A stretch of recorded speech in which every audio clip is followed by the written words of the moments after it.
ವೀಕ್ಷಕರಿಗೆಲ್ಲ ನಮಸ್ಕಾರ. ಹಿಂದೂ ಧರ್ಮ ಯೂಟ್ಯೂಬ್ ಚಾನಲ್ಗೆ ಸ್ವಾಗತ. ಇಂದಿನ ಸಂಚಿಕೆಯಲ್ಲಿ ಜಾತಕದಲ್ಲಿ 10ನೇ ಭಾವದಲ್ಲಿ ಅಂದರೆ 10ನೇ ಮನೆಯಲ್ಲಿ ಯಾವ ಗ್ರಹ ಇದ್ದರೆ ಯಾವ ಎಜುಕೇಷನ್, ಯಾವ ಓನ್ ಬಿಸ್ನೆಸ್ ಮಾಡ್ಬೋದು, ಹಾಗೆ ಯಾವ ಜಾಬ್ ಅಥವಾ ಯಾವ ವರ್ಕ್ ಮಾಡೋದ್ರಿಂದ ನಿಮಗೆ ಜೀವನದಲ್ಲಿ ಯಶಸ್ಸು, ಕೀರ್ತಿ, ಲಾಭ ತಂದುಕೊಡುತ್ತೆ ಅನ್ನೋದನ್ನು ಜಾತಕದ ಮುಖಾಂತರ ಇಂದಿನ ಸಂಚಿಕೆಯಲ್ಲಿ ತಿಳಿಯೋಣ ಬನ್ನಿ. ಇನ್ನು ಜಾತಕದಲ್ಲಿ ಇದೆಲ್ಲ ಒಂದು ವ್ಯಕ್ತಿಯ ಹಣೆಬರಹ ಆಗಿರುತ್ತೆ. ಅದೇ ರೀತಿಯಾಗಿ ಜಾತಕದಲ್ಲಿ ಲಗ್ನದಿಂದ 10ನೇ ಮನೆಯನ್ನು ನಾವು ಜಾತಕದಲ್ಲಿ ಒಂದು ವೃತ್ತಿ ಸ್ಥಾನ, ಉದ್ಯೋಗ ಸ್ಥಾನ, ಹಾಗೆ profession, status, name and fame ಎಲ್ಲವನ್ನು ಸೂಚಿಸುವಂಥದ್ದು ಜಾತಕದಲ್ಲಿ 10ನೇ ಮನೆ ಆಗಿರುತ್ತೆ. ಹಾಗಾಗಿ ಇದು ತುಂಬ ಇಂಪಾರ್ಟೆಂಟ್. ನಿಮ್ಮ ಮಕ್ಕಳು ಸಹ ಯಾವ ಉದ್ಯೋಗ ಮಾಡಿದರೆ ಒಳ್ಳೆಯದು, ಅಥವಾ ನೀವಾಗಿರ್ಬೋದು ಅಥವಾ ನಿಮ್ಮ ಗಂಡ ಆಗಿರ್ಬೋದು, ಮಕ್ಕಳು ಯಾವ ಉದ್ಯೋಗ ಮಾಡಿದರೆ ಜೀವನದಲ್ಲಿ ಯಶಸ್ಸು ಅಂತಕ್ಕಂಥದ್ದು ಸಿಗುತ್ತೆ ಅನ್ನೋದು ಇಂದಿನ ಸಂಚಿಕೆಯಲ್ಲಿ ತಿಳಿಯೋಣ. ಇನ್ನು ಯಾವುದೇ ಲಗ್ನ ಆಗಿರ್ಬೋದು, ನಿಮ್ಮ 10ನೇ ಮನೆಯನ್ನು ನೋಡ್ಕೊಳ್ಳಿ. 10ನೇ ಮನೆಯಲ್ಲಿ ಯಾವ ಗ್ರಹ ಇರುತ್ತೆ ಅದಕ್ಕೆ ಸಂಬಂಧಪಟ್ಟಂತೆ ನೀವು ಉದ್ಯೋಗಗಳನ್ನು ಮಾಡೋದ್ರಿಂದ ಅತ್ಯಧಿಕ ಲಾಭ ಅಂತಕ್ಕಂಥದ್ದು ಸಿಗುತ್ತೆ. ಇನ್ನು ಯಾವುದೇ ಲಗ್ನ ಆಗಿರಬಹುದು, ನಿಮ್ಮ ಜಾತಕದಲ್ಲಿ ನೋಡ್ಕೊಳ್ಳಿ. 10ನೇ ಭಾವ ತುಂಬಾನೇ ಇಂಪಾರ್ಟೆಂಟ್ ಆಗಿರುತ್ತೆ. ಯಾವುದೇ ಮನೆ ಆಗಿರ್ಬೋದು. ಇವಾಗ ಉದಾಹರಣೆಗೆ ಮಿಥುನ ಲಗ್ನ ಅಂತ ತಿಳ್ಕೊಳ್ಳೋಣ. ಇಲ್ಲಿಂದ 10ನೇ ಮನೆ ನೋಡ್ಕೊಳ್ಳಿ. 1 2 3 4 5 6 7 8 9 10. ಸೊ ಇದು ವೃತ್ತಿ ಸ್ಥಾನ ಆಗಿರುತ್ತೆ. ಇನ್ನು ಯಾವುದೇ ಲಗ್ನ ಆಗಿರ್ಬೋದು, 10ನೇ ಮನೆ, 10ನೇ ರಾಶಿ, 10ನೇ ಭಾವವನ್ನು ನಾವು ಉದ್ಯೋಗ ಸ್ಥಾನ ಅಂತೇಳಿ ಕರಿತೀವಿ. ಇನ್ನು ಕೆಲವರು ನನಗೆ ಆಲ್ರೆಡಿ ಜಾತಕಗಳನ್ನು ಕೊಟ್ಟಿದ್ದಾರೆ, ನಾನು ಒಳ್ಳೆ ಆಸ್ಟ್ರಾಲಜರ್ ಆಗ್ಬೋದಾ, ನನಗೆ ಜ್ಯೋತಿಷ್ಯದಲ್ಲಿ ಲಾಭವನ್ನು ಪಡಿಬೋದಾ ಅಂತೇಳಿ ಕೆಲವರು ಕೇಳಿದ್ದಾರೆ. ನೋಡಿ, ಅಂಥವ್ರಿಗಾಗಿ ಇದೊಂದು ಉತ್ತರ ಕೊಡ್ತಾ ಇದ್ದೀನಿ. ಈಗ ಯಾರಿಗೆಲ್ಲ ಆಸ್ಟ್ರಾಲಜರ್ ಆಗಬೇಕು, ಜ್ಯೋತಿಷಿ ಆಗಬೇಕು ಅಂದ್ಕೊಂಡಿದ್ರೆ ಅವರಿಗೆ ಜಾತಕದಲ್ಲಿ ಗುರು ಚೆನ್ನಾಗಿರಬೇಕು. ಹಾಗೆ ಇವಾಗ ನೋಡಿ, 10ನೇ ಮನೆಯಲ್ಲಿ ಏನಾದರೂ ನಿಮಗೆ ಗುರು ಸ್ಥಿತನಾಗಿದ್ದರೆ ಅಂಥವ್ರು ಯಾವ ಕೆಲಸವನ್ನು ತಗೊಂಡ್ರೆ ಒಂದು ಲಾಭ ಅಂತಕ್ಕಂಥದ್ದನ್ನು ನೋಡೋಣ. ಈಗ 10ನೇ ಮನೆಯಲ್ಲಿ ನಿಮಗೆ ಏನಾದರೂ ನಿಮ್ಮದು ಯಾವುದೇ ಲಗ್ನ ಆಗಿರ್ಬೋದು, 10ನೇ ಮನೆಯಲ್ಲಿ ಇಲ್ಲಾಗಿರ್ಬೋದು ಅಥವಾ ಇಲ್ಲಿ ಅಥವಾ ನಿಮಗೆ ಎಲ್ಲಾದರೂ ಸಹ ನೀಚ ಗ್ರಹಗಳು ಅಂತೂ ಇರಬಾರ್ದು. 10ನೇ ಮನೆಯಲ್ಲಿ ಯಾವುದೇ ಗ್ರಹ ಇದ್ರೂ ಸಹ ನೋಡಿ, ಈಗಾಗಲೇ ತಿಳಿಸಿದಂತೆ ಈ ರೀತಿ ಎಲ್ಲ ಫಲ ಸಿಗುತ್ತೆ ಅಂತ ಹೇಳಿದ್ದೀನಿ. ಆ ಗ್ರಹ ಕೂತ್ಕೊಂಡು 10ನೇ ಮನೆಯಲ್ಲಿ ಏನಾದ್ರು ನೀಚ ಆಗಿದ್ರೆ ಉದ್ಯೋಗದಲ್ಲಿ ಅಡೆತಡೆ, ನಿರುದ್ಯೋಗ ಸಮಸ್ಯೆ ಆಗಿರ್ಬೋದು, ಉದ್ಯೋಗದಲ್ಲಿ ಸಮಸ್ಯೆ ಅಂತಕ್ಕಂಥದ್ದು ಕೊಡ್ತಾನೆ. ಹಾಗಾಗಿ ನೋಡ್ಕೊಳ್ಳಿ, ಗ್ರಹ ಹೇಗಿದೆ. 10ನೇ ಮನೆಯಲ್ಲಿ ಇದ್ರೂ ಸಹ ಈ ಗ್ರಹಗಳು ಚೆನ್ನಾಗಿದೆಯಾ ಅಂತ ನೋಡಬೇಕಾಗುತ್ತೆ. ಹಾಗಾಗಿ ಜ್ಯೋತಿಷ್ಯ ಇಂಪಾರ್ಟೆಂಟ್. ಇದು ಜನರಲ್ ಆಗಿ ನಾನು ತಿಳಿಸ್ಕೊಡ್ತಾ ಇದ್ದೀನಿ ಈಗ. ಸೊ ಈಗ 10ನೇ ಮನೇಲಿ ಏನಾದರೂ ನಿಮಗೆ ಗುರು ಕೂತ್ಕೊಂಡಿದ್ರೆ ಯಾವ ಉದ್ಯೋಗ ಚೆನ್ನಾಗಿ ಆಗಿಬರುತ್ತೆ ಅನ್ನೋದಾದರೆ ಒಳ್ಳೆಯ ಅಡ್ವೈಸರ್ ಕೆಲಸಗಳು ಆಗುತ್ತೆ. ಅಡ್ವೈಸ್ ಮಾಡುವಂಥದ್ದಾಗಿರ್ಬೋದು, ಮತ್ತು ಟೀಚಿಂಗ್ ಪ್ರೊಫೆಷನ್, ಸ್ಕೂಲ್ಗಳಲ್ಲಿ, ಕಾಲೇಜ್ಗಳಲ್ಲಿ ಲೆಕ್ಚರ್ ಆಗಿರ್ಬೋದು, ಟೀಚಿಂಗ್ ಫೀಲ್ಡ್ ತುಂಬಾ ಶುಭ. ಮತ್ತು ಗೈಡೆನ್ಸ್, ಬೇರೆಯವ್ರಿಗೆ ಗೈಡೆನ್ಸ್ ಕೊಡೋದಾಗಿರ್ಬೋದು, ಕನ್ಸಲ್ಟೆನ್ಸಿ ಕೆಲಸಗಳು, ಮತ್ತು ಲಾಯರ್ ಕೆಲಸಗಳು, ಲಾ ಫೀಲ್ಡಲ್ಲಿ ಯಾವುದೇ ರೀತಿ ಕೆಲಸಗಳನ್ನು ನೀವು ಆರಾಮಾಗಿ ಮಾಡುವಂಥದ್ದು. ಹಾಗೆ ಆಧ್ಯಾತ್ಮಿಕ ಕ್ಷೇತ್ರಗಳಲ್ಲಿ ಗೌರವ ಮತ್ತು ಬೆಳವಣಿಗೆ ಅಂತಕ್ಕಂಥದ್ದನ್ನು ತಂದುಕೊಡುತ್ತೆ. ಯಾರಿಗೆಲ್ಲ 10ನೇ ಮನೆಯಲ್ಲಿ ಗುರು ಇರ್ತಾನೆ ಅವರಿಗೆ ಇಷ್ಟೆಲ್ಲ ಕೆಲಸಗಳು ತುಂಬ ಚೆನ್ನಾಗಿ ಅತ್ಯಂತ ಶುಭ ಹಾಗೂ ಶ್ರೇಯಸ್ಸು, ಶ್ರೇಷ್ಠತೆಯನ್ನು ಕೊಡುತ್ತೆ. ಇನ್ನು ಯಾರಿಗೆಲ್ಲ 10ನೇ ಮನೆಯಲ್ಲೇನಾದರೂ ಶುಕ್ರ ಸ್ಥಿತನಾಗಿದ್ದರೆ, ಯಾರಿಗೆಲ್ಲ ನೋಡ್ಕೊಳ್ಳಿ, ನಿಮ್ಮ ಜಾತಕದಲ್ಲಿ, ನಿಮ್ಮ ಮಕ್ಕಳ ಜಾತಕದಲ್ಲಿ 10ನೇ ಮನೆಯಲ್ಲಿ ಏನಾದರೂ ಶುಕ್ರ ಸ್ಥಿತನಾಗಿದ್ದರೆ ಇವರಿಗೆ, ಎಸ್ಪೆಷಲಿ ಹೆಣ್ಮಕ್ಳಾಗಿದ್ದರೆ, ಫ್ಯಾಷನ್ ಡಿಸೈನಿಂಗ್ ಕೋರ್ಸ್ಗಳು ತುಂಬ ಚೆನ್ನಾಗಿ ಆಗಿಬರುತ್ತೆ. ಫ್ಯಾಷನ್ ಆ್ಯಂಡ್ ಗ್ಲಾಮರ್ಗೆ ಸಂಬಂಧಪಟ್ಟಂತೆ, ಫ್ಯಾಷನ್ ಆ್ಯಂಡ್ ಗ್ಲಾಮರ್ ಇಂಡಸ್ಟ್ರಿಗೆ ಸಂಬಂಧಪಟ್ಟಂತೆ ಬ್ಯೂಟಿ ಪಾರ್ಲರ್ಗಳಾಗಿರ್ಬೋದು, ಮತ್ತು ಫ್ಯಾಷನ್ಗೆ ಸಂಬಂಧಪಟ್ಟಂತೆ ಡಿಸೈನರ್, ಮಾಡೆಲಿಂಗ್, ನಂತರ ಸಿನಿಮಾ ಕ್ಷೇತ್ರಗಳಲ್ಲಾಗಿರ್ಬೋದು, ಮತ್ತು ಆರ್ಟ್ ಕ್ಷೇತ್ರಗಳಲ್ಲಿ, ಇನ್ನು ಲಕ್ಸುರಿ ಬಿಸ್ನೆಸ್ ಕ್ಷೇತ್ರಗಳಲ್ಲಿ ಇವ್ರಿಗೆ ಹೆಚ್ಚಾಗಿ ಯಶಸ್ಸನ್ನು ತಂದುಕೊಡುತ್ತೆ. ಇನ್ನು ಆ್ಯಕ್ಟರ್ಸ್ ಆಗಿರ್ಬೋದು, ಆ್ಯಕ್ಟಿಂಗ್ ಫೀಲ್ಡ್ ಆಗಿರ್ಬೋದು, ಆ್ಯಕ್ಟಿಂಗ್ ಕ್ಲಾಸ್ಗಳನ್ನು ಕಂಡಕ್ಟ್ ಮಾಡುವಂಥದ್ದಾಗಿರ್ಬೋದು, ಈ ರೀತಿಯೆಲ್ಲ 10ನೇ ಮನೆಯಲ್ಲಿ ಶುಕ್ರ ಇದ್ದಾಗ ನಿಮಗೆ ಶ್ರೇಯಸ್ಸನ್ನು ತಂದುಕೊಡುತ್ತೆ. ಇನ್ನು ಯಾರಿಗೆಲ್ಲ 10ನೇ ಮನೆಯಲ್ಲಿ ಏನಾದರೂ ನಿಮಗೆ ಶನಿ ಸ್ಥಿತನಾಗಿದ್ದರೆ ಅವರಿಗೆಲ್ಲ ಏನು ಫಲ ಇದೆ ಅನ್ನೋದನ್ನು ತಿಳಿಯೋಣ ಈಗ. ಇನ್ನು ಶನಿ ಕರ್ಮಕಾರಕನಾಗಿ ನಿಮ್ಮ ಜಾತಕದಲ್ಲಿ 10ನೇ ಮನೆಯಲ್ಲೇ ಸ್ಥಿತನಾಗಿದ್ದರೆ ಆರ್ಕಿಟೆಕ್ಚರ್ ಮತ್ತು ಕನ್ಸ್ಟ್ರಕ್ಷನ್ ಫೀಲ್ಡ್ ಆಗಿರ್ಬೋದು, ಆರ್ಕಿಟೆಕ್ಚರ್ ಕೆಲಸಗಳು ನಿಮಗೆ ಶ್ರೇಯಸ್ಸನ್ನು ತಂದುಕೊಡುತ್ತೆ. ಇನ್ನು ಯಾವುದಾದ್ರು ಒಂದು ಗೌರ್ಮೆಂಟ್ಸ್ ಆಗಿರ್ಬೋದು ಅಥವಾ ಕಬ್ಬಿಣದ ಯಾವುದೇ ಫ್ಯಾಕ್ಟ್ರಿಗಳನ್ನು ನೀವು ನಡೆಸ್ಬೋದು, ಓನ್ ಬಿಸ್ನೆಸ್. ಯಾಕೆಂದರೆ ಶನಿ ಬಂದು ಹಾರ್ಡ್ ವರ್ಕನ್ನು ಸೂಚಿಸುವಂಥ ಗ್ರಹ, ಹಾಗೆ ನಿಧಾನ ಅಂತಕ್ಕಂಥ ಸೂಚಿಸುವಂಥ ಗ್ರಹ. ಎಸ್ಪೆಷಲಿ ಅವನು ಕರ್ಮಕಾರಕ ಆಗಿರೋದ್ರಿಂದ ಕಬ್ಬಿಣಕ್ಕೆ ಸಂಬಂಧಪಟ್ಟಂತೆ ನೀವು ಯಾವ್ದು ಬೇಕಾದರೂ ಬಿಸ್ನೆಸ್ ಮಾಡಿಕೊಂಡ್ರೆ ತುಂಬಾ ಅತ್ಯಧಿಕ ಲಾಭ ಅಂತಕ್ಕಂಥದ್ದು ಕೊಡುತ್ತಾನೆ. ಹಾಗೆ ಇನ್ನು 10ನೇ ಮನೆಯಲ್ಲಿ ಶನಿ ಕುಳಿತುಕೊಂಡಾಗ ಲಾಂಗ್ ಟರ್ಮ್ ಉದ್ಯೋಗದಲ್ಲಿ ಸ್ಲೋ ಪ್ರೋಗ್ರೆಸ್, ಸ್ಲೋ ಲಾಭ ಅಂತಕ್ಕಂಥದ್ದು ಇರುತ್ತೆ. ಆದರೆ ನಿಧಾನವಾಗಿ ಲಾಭ ಬಂದರೂ ಸಹ ದೊಡ್ಡ ಮಟ್ಟದಲ್ಲಿ ಪರ್ಮನೆಂಟ್ ಆಗಿ ನಿಮಗೆ ದೊಡ್ಡ ಯಶಸ್ಸನ್ನು ಕೊಟ್ಟೇ ಕೊಡ್ತಾರೆ ಅವರು. ಹಾಗಾಗಿ ಇನ್ನು 10ನೇ ಮನೇಲಿ ಶನಿ ಇದ್ದಾಗ ಜಾತಕ ತೋರಿಸೋದು ಒಳ್ಳೆಯದು. ಯಾಕೆಂದರೆ ತುಂಬ ತಡ ಆಗುತ್ತೆ, ತಾಳ್ಮೆ ತುಂಬ ಇಂಪಾರ್ಟೆಂಟ್ ಆಗುತ್ತೆ. ಹಾಗಾಗಿ ಕೆಲವೊಂದು ಪರಿಹಾರಗಳನ್ನು ಮಾಡ್ಕೊಳ್ಲೇಬೇಕಾಗುತ್ತೆ. ಹಾಗಾಗಿ 10ನೇ ಮನೇಲಿ ಶನಿ ಇದ್ದಾಗ ತುಂಬ ತಡವಾದ ರಿಸಲ್ಟ್ ಇದ್ದರೂ ಸಹ ಪರ್ಮನೆಂಟಾಗಿ ದೊಡ್ಡ ಮಟ್ಟದಲ್ಲಿ ಯಶಸ್ಸನ್ನು ತಂದುಕೊಡ್ತಾನೆ 10ನೇ ಮನೆ ಶನಿ ಇದ್ದಾಗ.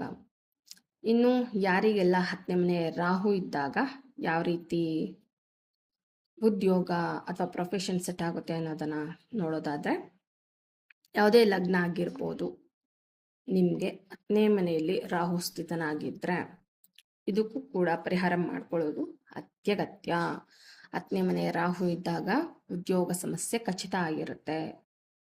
ಹಾಗಾಗಿ ಇನ್ನು ಇವರಿಗೆ ಹೇಳುವಂಥ ಕಿವಿ ಮಾತೇನಪ್ಪ ಅಂತಂದರೆ, ನಿಮ್ಗೇನಾದ್ರು ಜಾತಕದಲ್ಲಿ 10ನೇ ಮನೆಯಲ್ಲಿ ರಾಹು ಸ್ಥಿತನಾಗಿದ್ದರೆ ಒಂದೇ ಉದ್ಯೋಗದ ಮೇಲೆ ಡಿಪೆಂಡ್ ಆಗಬಾರ್ದು. ಅದು ಲಾಭ ಇಲ್ಲ, ನಷ್ಟವನ್ನು ತಂದುಕೊಡ್ತಾನೆ 10ನೇ ಮನೆಯಲ್ಲಿ ರಾಹು ಸ್ಥಿತನಾಗಿದ್ದಾಗ. ನೀವು ಜೀವನದಲ್ಲಿ ಏಳಿಗೆ ಆಗಬೇಕು ಅಂತಂದರೆ ಯಾವುದೇ ರೀತಿಯಾಗಿರ್ಬೋದು ಡಬಲ್ ಬಿಸ್ನೆಸ್ ಮಾಡಬೇಕು. ಇವಾಗ ಎಕ್ಸಾಂಪಲ್, ನೀವು ಒಂದು ಪ್ರೈವೇಟ್ ಸೆಕ್ಟರಲ್ಲಿ ವರ್ಕ್ ಮಾಡ್ತಾ ಇದ್ದೀರಾ ಅಂತ ಅಂದ್ಕೊಂಡ್ರೆ, ಇನ್ನೊಂದು ಏನು ಮಾಡಬೇಕು, ಯೂಟ್ಯೂಬ್ ನಡೆಸಿ, ಇಲ್ಲ ಏನಾದರೂ ಒಂದು ಸಣ್ಣ ಬಿಸ್ನೆಸ್ಗಳು, ಟೈಲರಿಂಗು, ಬ್ಯೂಟಿ ಪಾರ್ಲರು, ಯಾವುದೇ ರೀತಿಯ ಹೆಣ್ಣು ಮಕ್ಕಳಿಗೆ ಹೇಳ್ತಾ ಇದ್ದೀನಿ ನಾನು. ಗಂಡು ಮಕ್ಕಳು ಸಹ ಈ ರೀತಿಯಾಗಿ ಸೈಡ್ ಬಿಸ್ನೆಸ್ ಅಂತ ಇನ್ನೊಂದು ಇಟ್ಕೊಂಡಿರಬೇಕು. ಒಂದು ಪ್ರೈವೇಟ್ ಸೆಕ್ಟರ್ ಮತ್ತು ಇನ್ನೊಂದು ಸೈಡ್ ಬಿಸ್ನೆಸ್, ಒಂದು ಚಿಕ್ಕದಾಗಿ, ತುಂಬ ದೊಡ್ಡ ಮಟ್ಟದಲ್ಲಿ ಮಾಡಿ ಅಂತ ನಾನು ಹೇಳಲ್ಲ, ಅದು ನಿಮಗೆ ಬಿಟ್ಟಿದ್ದು. ಬಟ್ ಡಬಲ್ ಉದ್ಯೋಗಗಳು ನಿಮಗೆ, ಡಬಲ್ ಉದ್ಯೋಗ, ಡ್ಯುಯಲ್ ಉದ್ಯೋಗಗಳು ನಿಮಗೆ ಲಾಭವನ್ನು ತಂದುಕೊಡುವಂಥದ್ದು. 10ನೇ ಮನೆ ರಾಹು ಅಶುಭ ಆದರೂ ಸಹ 10ನೇ ಮನೆಯಲ್ಲಿ ರಾಹು ಇದ್ದಾಗ ಆಗಲೇ ತಿಳಿಸಿದಂತೆ 10ನೇ ಮನೆಯಲ್ಲಿ ರಾಹು ಇರೋದು ಅಶುಭ ಆದರೂ ಸಹ ಇನ್ನು ಡಬಲ್ ಬಿಸ್ನೆಸ್ ಮಾಡ್ತೀವಿ, ಯಾವ ಉದ್ಯೋಗ ಸೆಟ್ ಆಗುತ್ತೆ ಅನ್ನೋದಾದರೆ, ಇನ್ನು 10ನೇ ಮನೆ ರಾಹು ಇದ್ದಾಗ ಮೀಡಿಯಾಗೆ ಸಂಬಂಧಪಟ್ಟಂತೆ, ಮೀಡಿಯಾ ಅಂದರೆ ಕ್ಯಾಮ್ರಾ ಮುಂದೆ ವರ್ಕ್ ಮಾಡುವಂಥದ್ದು, ಕ್ಯಾಮ್ರಾ ಇಟ್ಕೊಂಡು ಕೆಲಸಗಳನ್ನ ಮಾಡುವಂಥದ್ದು, ಫೋಟೋಗ್ರಾಫರ್ ಆಗಿರ್ಬೋದು, ಇನ್ನು ಯೂಟ್ಯೂಬ್ ಆಗಿರ್ಬೋದು, ಯೂಟ್ಯೂಬರ್ ಆ್ಯಂಡ್ ಫೇಸ್ಬುಕ್ ನಡೆಸುವಂಥದ್ದಾಗಿರ್ಬೋದು, ಇನ್ನು ಪ್ರಮೋಷನ್ ಕೊಡೋರಾಗಿರ್ಬೋದು. ಈ ರೀತಿಯಾಗಿ ಮೀಡಿಯಾ ಮತ್ತು ಮೀಡಿಯಾಗೆ ಸಂಬಂಧಪಟ್ಟಂತೆ, ಡಿಜಿಟಲ್ ಇಂಡಸ್ಟ್ರಿಗೆ ಸಂಬಂಧಪಟ್ಟಂತೆ ಮತ್ತು ಸೋಷಿಯಲ್ ಮೀಡಿಯಾವನ್ನು ಉಪಯೋಗಿಸ್ಕೊಂಡು ಯಾವುದೇ ರೀತಿ ಕೆಲಸಗಳನ್ನು ನೀವು ಆರಾಮಾಗಿ ಮಾಡುವಂಥದ್ದು. ಹಾಗೆ 10ನೇ ಮನೆ ರಾಹು ಇದ್ದಾಗ ವಿದೇಶಿ ಸಂಪರ್ಕ, ವಿದೇಶಿ ವಿನಿಮಯದ ವೃತ್ತಿಗಳನ್ನು ಮಾಡೋದು ತುಂಬ ಲಾಭವನ್ನು ತಂದುಕೊಡ್ತಾನೆ. ಇನ್ನು ಬೇರೆ ದೇಶಗಳಲ್ಲಿ ಹೋಗಿ ಕೆಲಸಗಳನ್ನು ಮಾಡುವಂಥದ್ದಾಗಿರ್ಬೋದು, ಟೆಕ್ನಾಲಜಿಯನ್ನು ಯೂಸ್ ಮಾಡಿಕೊಂಡು ಕೆಲಸಗಳನ್ನು ಮಾಡುವಂಥದ್ದಾಗಿರ್ಬೋದು. ಕೆಲವೊಮ್ಮೆ ರಾಹು ಶುಭ ಕ್ಷೇತ್ರದಲ್ಲಿದ್ದಾಗ ಪಾಲಿಟಿಕ್ಸ್ ಕೂಡ ನಿಮಗೆ ಚೆನ್ನಾಗಿ ಆಗಿಬರುತ್ತೆ ಕೆಲವೊಮ್ಮೆ. ಇನ್ನು ಮೀಡಿಯಾ ಕ್ಷೇತ್ರದಲ್ಲಿ ಫೇಮಸ್ಸನ್ನು ಕೊಡ್ತಾನೆ, ಕ್ಯಾಮ್ರಾ ಮುಂದೆ ವರ್ಕ್ ಮಾಡೋದಾಗಿರ್ಬೋದು. ಈ ರೀತಿಯಾಗಿ ಸಡನ್ ಗೇನ್ ಆಗಿರ್ಬೋದು, ವಿದೇಶಿ ಸಂಪರ್ಕದೊಂದಿಗೆ ಲಾಭವನ್ನು ಪಡೆಯುವಂತೆ 10ನೇ ಮನೆಯಲ್ಲಿ ರಾಹು ಇದ್ದಾಗ ಮಾಡಿಕೊಡ್ತಾನೆ. ಇನ್ನು 10ನೇ ಮನೆಯಲ್ಲಿ ಕೇತು ಇರೋದು ಸಹ ಶಾಂತಿ ಅಗತ್ಯ, ಜಾತಕ ತೋರಿಸೋದು ಕೂಡ ಅನಿವಾರ್ಯ ಆಗಿರುತ್ತೆ. ಇನ್ನು 10ನೇ ಮನೆ ಯಾರಿಗೆಲ್ಲ 10ನೇ ಮನೆಯಲ್ಲಿ ಕೇತು ಇದ್ದಾಗ ಯಾವ ಪ್ರೊಫೆಷನ್ ಸೆಟ್ ಆಗುತ್ತೆ ಅನ್ನೋದನ್ನು ತಿಳಿಯೋಣ.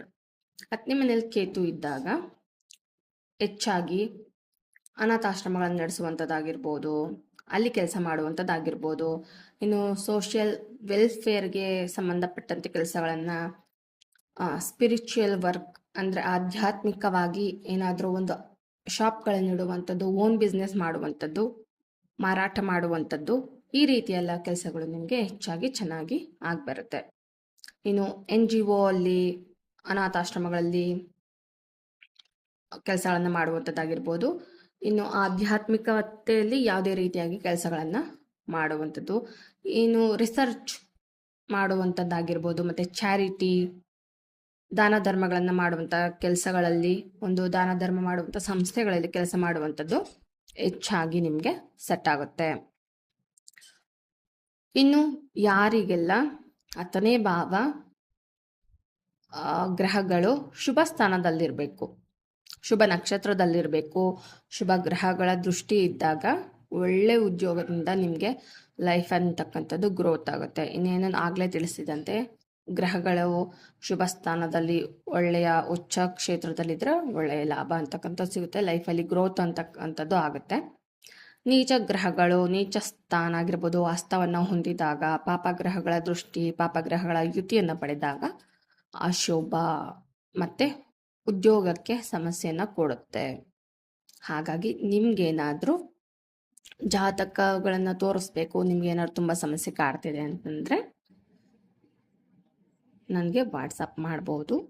ಇನ್ನು ಯಾವುದೇ ಲಗ್ನ ಆಗಿರ್ಬೋದು, ನಿಮ್ಮ ಜಾತಕದಲ್ಲಿ 10ನೇ ಮನೆಯಲ್ಲೇನಾದರೂ ಸೂರ್ಯ ಸ್ಥಿತನಾಗಿದ್ದರೆ, ನಾನು ಉದಾಹರಣೆಗೆ ಇಲ್ಲಿ 10ನೇ ಮನೆಯಾಗಿ ಸೂರ್ಯ ಏನಾದರೂ ಸ್ಥಿತನಾಗಿದ್ದರೆ ಯಾವ ಉದ್ಯೋಗ ಸಿಗುತ್ತೆ, ಯಾವ ಪ್ರೊಫೆಷನ್ ತುಂಬ ಲಾಭವನ್ನು ತಂದುಕೊಡುತ್ತೆ ಅನ್ನೋದಾದರೆ ನೋಡಿ, ಸೂರ್ಯ ಅಂದ್ರೇ ಸರ್ಕಾರ ಅಂತ ಹೇಳ್ಬೋದು.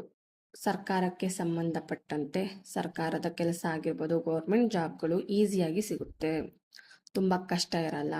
ಇನ್ನು ತುಂಬ ಜನ ಕೇಳ್ತಿರ್ತಾರೆ, ಕ್ಲೈಂಟ್ಸ್ ಆಗಿರ್ಬೋದು ಅಥವಾ ಕಾಮೆಂಟ್ಸ್ ಮೆಸೇಜ್ ಎಲ್ಲ ಬರ್ತಾ ಇರ್ತವೆ, ನನಗೆ ಜಾತಕ ನೋಡಿ ಹೇಳಿ ಗೌರ್ಮೆಂಟ್ ಜಾಬ್ ಸಿಗುತ್ತಾ, ಈ ವರ್ಷ ಸಿಗುತ್ತಾ, ಮುಂದಿನ ವರ್ಷ ಸಿಗುತ್ತಾ, ಯಾವಾಗ ಸಿಗುತ್ತೆ ಅಂತೆಲ್ಲ ಕೇಳ್ತಾ ಇರ್ತಾರೆ. ಯಾರೆಲ್ಲ ಗೌರ್ಮೆಂಟ್ ಜಾಬ್ ಇಂಟ್ರೆಸ್ಟ್ ಇದೆ, ಆಸೆ ಇದೆ, ಪಡ್ಕೋಬೇಕು, ಗೌರ್ಮೆಂಟ್ ಕೆಲಸ ಬೇಕು ಅಂದರೆ ನಿಮ್ಮ ಜಾತಕದಲ್ಲಿ ಸೂರ್ಯ ಬಲವಾಗಿರಬೇಕು. ಒಂದು ಸೂರ್ಯ ಮೇಷದಲ್ಲಿ ಸ್ಥಿತನಾಗಿರಬೇಕು. ಮೇಷ ಸೂರ್ಯನಿಗೆ ಉಚ್ಚ ಸ್ಥಾನ ಆಗುತ್ತೆ. ತುಂಬಾ ಸುಲಭವಾಗಿ ಗೌರ್ಮೆಂಟ್ ಕೆಲಸ ಸಿಗುತ್ತೆ, ಯಾವುದೇ ರೀತಿ ಅಡೆತಡೆ ಕಷ್ಟ ಆಗಿರ್ಬೋದು ಯಾವುದೂ ಬರೋದಿಲ್ಲ. ಆರಾಮಾಗಿ ಗೌರ್ಮೆಂಟ್ ಕೆಲಸ ಸಿಗಬೇಕು ಅಂದರೆ ಮೇಷದಲ್ಲಿ ಸೂರ್ಯ ಇರಬೇಕು, ಇಲ್ಲಾಂದರೆ ನಿಮಗೆ 10ನೇ ಮನೆಯಲ್ಲಿ ಸೂರ್ಯ ಕೂತ್ಕೊಂಡಿರಬೇಕು. ಯಾರಿಗೆಲ್ಲ 10ನೇ ಮನೆಯಲ್ಲಿ ಸೂರ್ಯ ಇರ್ತಾನೆ ಅವನಿಗೆ, ಅಂಥ ಜಾತಕದವ್ರಿಗೆ ಸರ್ಕಾರಿ ಕೆಲಸಗಳು, ಪೊಲಿಟಿಷಿಯನ್ಸ್ ಆಗಿರ್ಬೋದು, ಅಥಾರಿಟಿ ಕೆಲಸಗಳು, ಇನ್ನು ಲೀಡರ್ಶಿಪ್ ಕೆಲಸಗಳು, ಇನ್ನು ಗೌರ್ಮೆಂಟ್ ಕೆಲಸ ಯಾವ್ದು ಬೇಕಾದ್ರೂ ನೀವು ಇಷ್ಟಪಟ್ಟು ಸಿಗ್ಬೋದು. IAS ಆಗಿರ್ಬೋದು, IPS, ಪೊಲೀಸ್ ಉದ್ಯೋಗಗಳು, ಇನ್ನು ಪೊಲಿಟಿಕಲ್ ಫೀಲ್ಡ್, ರಾಜಕೀಯಕ್ಕೆ ಇಳಿಯೋದು ತುಂಬಾ ಸುಲಭ ಮತ್ತು ಶ್ರೇಯಸ್ಸು, ಲಾಭವನ್ನು ತಂದುಕೊಡುತ್ತೆ. ಇನ್ನು ಅಧಿಕಾರದ ಕೆಲಸಗಳಲ್ಲಿ ಹೆಸರನ್ನು ಪಡೆಯುವಂಥ ಸಾಧ್ಯತೆ ತುಂಬಾ ಹೆಚ್ಚಾಗಿರುತ್ತೆ. 100% ಇಂಥವ್ರಿಗೆ ಆಗಲೇ ತಿಳಿಸಿದಂತೆ 10ನೇ ಮನೆಯಲ್ಲಿ ಸೂರ್ಯ ಸ್ಥಿತನಾಗಿದ್ದರೆ ಅಥವಾ ಸೂರ್ಯ ಏನಾದರೂ ಜಾತಕದಲ್ಲಿ ಉಚ್ಚ ಆಗಿದ್ದರೆ ನಿಮಗೆ 100% ಅಲ್ಲ 200% ನಿಮಗೆ ಗೌರ್ಮೆಂಟ್ ಕೆಲಸಗಳು, political field, government job, government exam ಬರೆಯೋದಾಗಿರ್ಬೋದು, ಇದೆಲ್ಲ ತುಂಬಾ ಸುಲಭವಾಗಿ ನಿಮಗೆ ಸಿಗುತ್ತೆ. ಇನ್ನು ಈಗ ಯಾವುದೇ ಲಗ್ನ ಆಗಿದ್ರೂ ಸಹ 10ನೇ ಭಾವದಲ್ಲಿ ಏನಾದರೂ ನಿಮಗೆ ಚಂದ್ರ ಸ್ಥಿತನಾಗಿದ್ದರೆ ಯಾವೆಲ್ಲ ಉದ್ಯೋಗ ಸೆಟ್ ಆಗುತ್ತೆ, ಪ್ರೊಫೆಷನ್ ಸಿಗುತ್ತೆ ಅನ್ನೋದನ್ನು ತಿಳಿಯೋಣ. ನೋಡಿ, 10ನೇ ಭಾವದಲ್ಲಿ ಚಂದ್ರ ಸ್ಥಿತನಾಗಿದ್ದರೆ ಚಂದ್ರ ಮನಸ್ಸಿಗೆ ಕಾರಕ. ಹಾಗಾಗಿ ಮನಸ್ಸಿಗೆ ಚಿಕಿತ್ಸೆ ನೀಡುವ ವೈದ್ಯರಾಗಿರ್ಬೋದು, ಇನ್ನು ಮನಸ್ಸಿಗೆ ಹೀಲರ್ ಅಂತ ಹೇಳ್ತಾರಲ್ಲ, ಮನಸ್ಸಿಗೆ ಚಿಕಿತ್ಸೆ ನೀಡುವಂಥ ಹೀಲರ್ ಆಗಿರ್ಬೋದು, ಮತ್ತು ಕೌನ್ಸ್ಲಿಂಗ್ ತಗೊಳ್ತಾರಲ್ಲ, ತುಂಬ ಡಿಪ್ರೆಷನಲ್ಲಿದ್ದರೆ ಕೌನ್ಸ್ಲಿಂಗ್ ಕೊಡ್ತಾರೆ, ಮತ್ತು ಹೀಲಿಂಗ್ ಮಾಡುವಂಥ ಪ್ರೊಫೆಷನ್ನು, ಪಬ್ಲಿಕ್ ಡೀಲಿಂಗ್, ಮತ್ತು ಈ ಥರ ಕೆಲಸಗಳು ಹೆಚ್ಚಾಗಿ ನಿಮಗೆ ಶ್ರೇಯಸ್ಸನ್ನು ತಂದುಕೊಡುತ್ತೆ. ಇನ್ನು ಹೋಟೆಲ್ ಉದ್ಯೋಗಗಳಾಗಿರ್ಬೋದು, ಮತ್ತು ಜನರ ಮನಸ್ಸನ್ನು ಅರ್ಥ ಮಾಡಿಕೊಳ್ಳುವಂಥ ಶಕ್ತಿ ಇವರಿಗೆ ಹೆಚ್ಚಾಗಿ ಇರುತ್ತೆ. ಹಾಗಾಗಿ ಒಂದು ಹೀಲಿಂಗ್ ಪ್ರೊಫೆಷನ್, ನಂತರ ನರ್ಸ್ ಕೆಲಸಗಳು, ಕೌನ್ಸಿಲಿಂಗ್ ತೆಗೆದುಕೊಳ್ಳುವಂಥದ್ದು, ಇಂಥ ಕೆಲಸಗಳು ಇವ್ರಿಗೆ ಚೆನ್ನಾಗಿ ಸೆಟ್ ಆಗುತ್ತೆ. ನಂತರ ಇನ್ನು ಯಾವುದೇ ಲಗ್ನ ಆಗಿರ್ಬೋದು, ನಿಮ್ಮ 10ನೇ ಭಾವದಲ್ಲಿ ಕುಜ ಅಥವಾ ಮಂಗಳ, ಮಾರ್ಸ್ ಗ್ರಹ ಏನಾದ್ರು ಕೂತ್ಕೊಂಡಿದ್ರೆ, ನೀವು ನೋಡಿರ್ಬೋದು ನಿಮ್ಮ ಫ್ರೆಂಡ್ ಜಾತಕದಲ್ಲಿ ಆಗಿರ್ಬೋದು ಅಥವಾ ನಿಮ್ಮದೇ ಜಾತಕದಲ್ಲಿ ಯಾರಿಗೆಲ್ಲ 10ನೇ ಮನೆಯಲ್ಲಿ ಕುಜ ಇರ್ತಾನೆ ಅಥವಾ ಕುಜ ಏನಾದ್ರು ಕೇಂದ್ರದಲ್ಲಿ ಎಸ್ಪೆಷಲಿ 10ನೇ ಮನೆಯಲ್ಲಿ ಕುಳಿತುಕೊಂಡಾಗ ಹೆಚ್ಚಾಗಿ ಇವ್ರಿಗೆ engineering field, especially mechanical engineer ಆಗಿರ್ಬೋದು ಅಥವಾ ಸಾಫ್ಟ್ವೇರ್ ಇಂಜಿನಿಯರ್ ಆಗಿರ್ಬೋದು, ಈ ರೀತಿಯಾಗಿ ಇಂಜಿನಿಯರಿಂಗ್ ಕೆಲಸಗಳಲ್ಲೇ ತುಂಬ ಯಶಸ್ಸು ಅಂತಕ್ಕದ್ದನ್ನು ಪಡಿತಾರೆ. ಇವೆಲ್ಲವೂ ಸಹ ಜಾತಕದಲ್ಲಿ ಏನಿರುತ್ತೆ, ಗ್ರಹಗಳ ಸ್ಥಾನ ಎಲ್ಲ ಒಂದು ಹಣೆ ಬರಹ ಆ್ಯಂಡ್ ನಮಗೆ ಇಂಡಿಕೇಶನ್ ಸಿಗುತ್ತೆ ಮುಂಚೆನೆ ನಿಮ್ಮ ಭವಿಷ್ಯ ಇರುತ್ತೆ. ಇನ್ನು ಹೆಚ್ಚಾಗಿ ಒಬ್ಬ ವ್ಯಕ್ತಿಯ ಪಾಸ್ಟ್ ಲೈಫ್ ಆಗಿರ್ಬೋದು, ಪ್ರೆಸೆಂಟ್ ಲೈಫ್ ಆಗಿರ್ಬೋದು, ಫ್ಯೂಚರ್ ಲೈಫ್ ಆಗಿರ್ಬೋದು, ಇದೆಲ್ಲವನ್ನೂ ತಿಳಿಸ್ತಕ್ಕಂಥ ಏಕೈಕ ಮಾರ್ಗ ಅಂದರೆ ಅದು ಜ್ಯೋತಿಷ್ಯ ಮಾತ್ರ. ಹಾಗಾಗಿ ತುಂಬಾ ಪವರ್ಫುಲ್ ಇದು. ಸೊ ಬನ್ನಿ, ತಡ ಮಾಡೋದು ಬೇಡ. ಯಾರಿಗೆಲ್ಲ 10ನೇ ಮನೆಯಲ್ಲಿ ಕುಜ ಇದ್ದರೆ ಇಂಜಿನಿಯರಿಂಗ್ ಫೀಲ್ಡಲ್ಲಿ ತುಂಬಾ ಯಶಸ್ಸು, ಲಾಭ, ಶ್ರೇಯಸ್ಸು, ಸ್ಥಾನಮಾನ, ಒಳ್ಳೆಯ ಹೆಸರು, ಕೀರ್ತಿ ಎಲ್ಲವೂ ಸಿಗ್ತಕ್ಕಂಥದ್ದು. ಹಾಗೆ ಟೆಕ್ನಿಕಲ್ ಫೀಲ್ಡಲ್ಲಿರ್ಬೋದು. ಇನ್ನು ಯಾರಿಗೆಲ್ಲ ಕುಜ ಸ್ಟ್ರಾಂಗ್ ಆಗಿ ಕುಜ ಉಚ್ಚ ಆಗಿದ್ರೆ ಅಥವಾ 10ನೇ ಮನೆಯಲ್ಲಿ ಕುಜ ಸ್ಥಿತನಾಗಿದ್ದರೆ ಪೊಲೀಸ್ ಕೆಲಸಗಳು ಮತ್ತು ಆರ್ಮಿ, ಮಿಲಿಟರಿ ಕೆಲಸಗಳು, ಈ ರೀತಿಯಾಗಿ ಕೆಲಸಗಳು ತುಂಬ ಶ್ರೇಯಸ್ಸನ್ನು ತಂದುಕೊಡುತ್ತೆ. ಇನ್ನು ಇಂಜಿನಿಯರಿಂಗ್ ಆಗಲೇ ತಿಳಿಸಿದಂತೆ ಕನ್ಸ್ಟ್ರಕ್ಷನ್ ಫೀಲ್ಡಲ್ಲೂ ಸಹ, ಕನ್ಸ್ಟ್ರಕ್ಷನ್ ಕ್ಷೇತ್ರಗಳಲ್ಲೂ ಸಹ ಒಬ್ಬ ವ್ಯಕ್ತಿ ಬೆಳವಣಿಗೆ ಹೊಂದಬೇಕಂದ್ರೆ 10ನೇ ಮನೆಯಲ್ಲಿ ಕುಜ ಸ್ಥಿತನಾಗಿದ್ದರೆ ಅಥವಾ ಕುಜ ಉಚ್ಚನಾಗಿದ್ದರೆ ಈ ಕೆಲಸಗಳು ತುಂಬಾ ಬೆಳವಣಿಗೆ ನಿಮಗೆ ತಂದುಕೊಡುತ್ತೆ. ಇನ್ನು ಯಾವುದೇ ಲಗ್ನ ಆಗಿರ್ಬೋದು, ನಿಮ್ಮ 10ನೇ ಮನೆಯಲ್ಲಿ ಬುಧ ಸ್ಥಿತನಾಗಿದ್ದರೆ ಯಾವ ಉದ್ಯೋಗ ಅಥವಾ ಪ್ರೊಫೆಷನ್ ನಿಮಗೆ ಸೆಟ್ ಆಗುತ್ತೆ ಅನ್ನೋದನ್ನು ಈಗ ತಿಳಿಯೋಣ. 10ನೇ ಮನೆಯಲ್ಲಿ ಏನಾದರೂ ನಿಮಗೆ ಬುಧ ಸ್ಥಿತನಾಗಿದ್ದರೆ ಟ್ರೇಡಿಂಗ್, ಶೇರ್ ಮಾರ್ಕೆಟಿಂಗ್ ಮತ್ತು ಟ್ರೇಡಿಂಗ್ ಆ್ಯಂಡ್ ಬಿಸ್ನೆಸ್ಗಳು, ಯಾವುದೇ ರೀತಿ ಬಿಸ್ನೆಸ್ ಆಗಿರ್ಬೋದು, ಮತ್ತು ಕಮ್ಯುನಿಕೇಷನ್ ಆ್ಯಂಡ್ ಬ್ರೋಕರ್ ಕೆಲಸಗಳು, ಮಾತಾಡೋದ್ರಿಂದ ಒಂದು ಉದ್ಯೋಗ, ಟೆಲಿಕಾಲರ್ ಆಗಿರ್ಬೋದು, marketing field, marketing and trading field ಆಗಿರ್ಬೋದು, ಮತ್ತು ಅಕೌಂಟೆಂಟ್ ಕೆಲಸಗಳು, ಇನ್ನು ಮೀಡಿಯಾ ಕೆಲಸಗಳಲ್ಲಿ ಇವರಿಗೆ ಒಳ್ಳೆಯ ಚಾತುರ್ಯತೆಯಿಂದಾಗಿ ಒಳ್ಳೆಯ ಯಶಸ್ಸು, ಲಾಭ ಅಂತಕ್ಕಂಥದ್ದು ಸಿಗುತ್ತೆ. ಅಂದರೆ ಮಾತಿನ ಮುಖಾಂತರ ಒಂದು ವ್ಯವಹಾರ ನಡಿಬೇಕು, ಮಾತಿನ ಮುಖಾಂತರವೇ ಒಂದು ಕೆಲಸ ಆಗಬೇಕು ಅಂತ ಒಂದೇನು ಉದ್ಯೋಗಗಳೇನಿದ್ದಾವೆ ಅದೆಲ್ಲವೂ ಸಹ 10ನೇ ಮನೆಯಲ್ಲಿ ಬುಧ ಇದ್ದರೆ ಆರಾಮಾಗಿ ಈಸಿಯಾಗಿ ಕೆಲಸ ನಿಮಗೆ ಯಶಸ್ಸನ್ನು ತಂದುಕೊಡುತ್ತೆ. 10ನೇ ಮನೆಯಲ್ಲಿ ಬುಧ ಸ್ಥಿತನಾಗಿದ್ದರೆ ಬ್ಯಾಂಕಿಂಗ್ ಕೆಲಸಗಳು ಸಹ ಆರಾಮಾಗಿ ಸಿಗುತ್ತೆ, ಒಳ್ಳೆಯ ಯಶಸ್ಸು ಅಂತಕ್ಕಂಥದ್ದನ್ನು ತಂದುಕೊಡುತ್ತೆ. ಹಾಗಾಗಿ ಯಾರಿಗೆಲ್ಲ 10ನೇ ಮನೆ ಬುಧ ಇರ್ತಾನೆ ಅವರು ಹೆಚ್ಚಾಗಿ ಬ್ಯಾಂಕಿಂಗ್ ಫೀಲ್ಡ್ ಆಗಿರ್ಬೋದು, ಟ್ರೇಡಿಂಗ್ ಮತ್ತು ಶೇರ್ ಮಾರ್ಕೆಟ್ ಆಗಿರ್ಬೋದು, ಕಮ್ಯುನಿಕೇಷನ್, ಟೆಲಿಕಾಲರ್ ಆಗಲೇ ತಿಳಿಸಿದಂತೆ ಟ್ರೇಡಿಂಗ್, ಅಕೌಂಟೆಂಟ್ ಆಗಿರ್ಬೋದು ಅಥವಾ ಅಕೌಂಟ್ಸಲ್ಲೂ ಸಹ ನಿಮಗೆ ಲಾಭ ಅಂತಕ್ಕಂಥದ್ದು ಸಿಗುತ್ತೆ.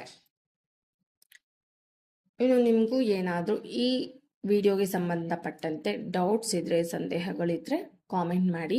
ನಾನು ಸಾಧ್ಯ ಆದರೆ ಕಾಮೆಂಟಲ್ಲೇ ಉತ್ತರವನ್ನು ಕೊಡ್ತೀನಿ.